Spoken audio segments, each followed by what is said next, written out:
एक दिन ब्रह्मा जी और विष्णु जी के बीच एक बहस छिड़ गई। ब्रह्मा जी बोले, मैं इस सृष्टि का रचयिता हूँ, मैंने इस संसार को बनाया है, इसलिए मैं सबसे श्रेष्ठ हूँ। भगवान विष्णु ने उत्तर दिया, ब्रह्मा जी, आपने सृष्टि का निर्माण किया है, यह सत्य है, लेकिन मैं इस सृष्टि का पालन करता हूँ। यदि मैं इस संसार की रक्षा और संचालन न करूँ तो यह सब नष्ट हो जाएगा, इसलिए मैं आपसे श्रेष्ठ हूँ।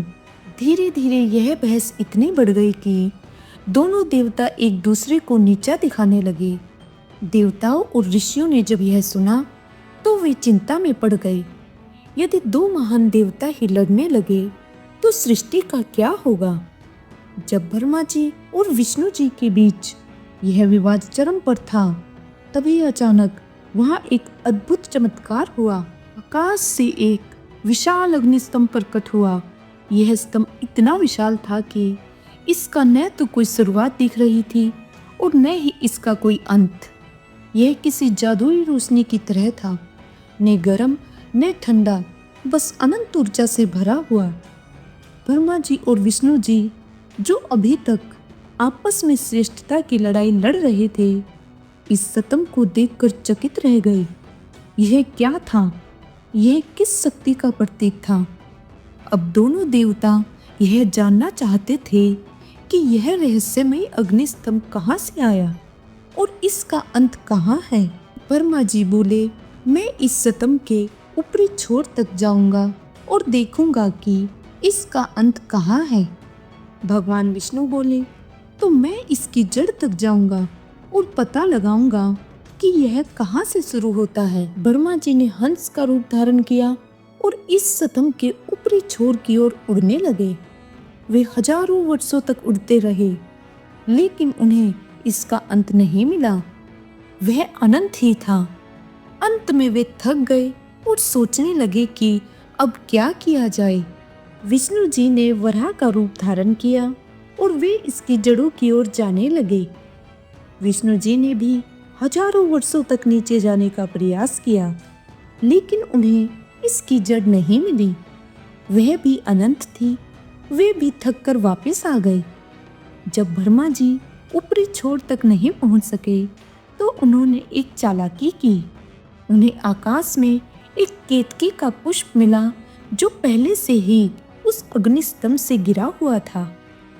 ब्रह्मा जी ने उस पुष्प से कहा, तुम गवाही दो कि मैं इस स्तंभ के शीर्ष तक पहुंच गया हूँ।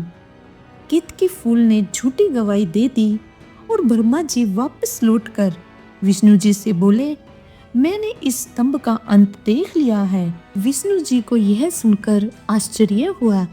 ठीक उसी समय वह विशाल अग्निस्तंभ अचानक तेज प्रकाश से चमक उठा और उसमें से भगवान शिव स्वयं प्रकट हुए।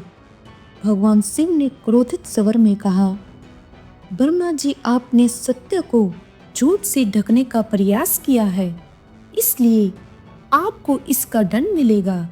अब से संसार में कोई भी आपकी पूजा नहीं करेगा। फिर भगवान शिव ने केतकी के पुष्प की ओर देखा और कहा, तुमने भी झूठी गवाही दी है, इसलिए अब से तुम्हें मेरी पूजा में स्वीकार नहीं किया जाएगा। ब्रह्मा जी को अपने किए पर पश्चाताप हुआ, लेकिन अब कुछ नहीं हो सकता था।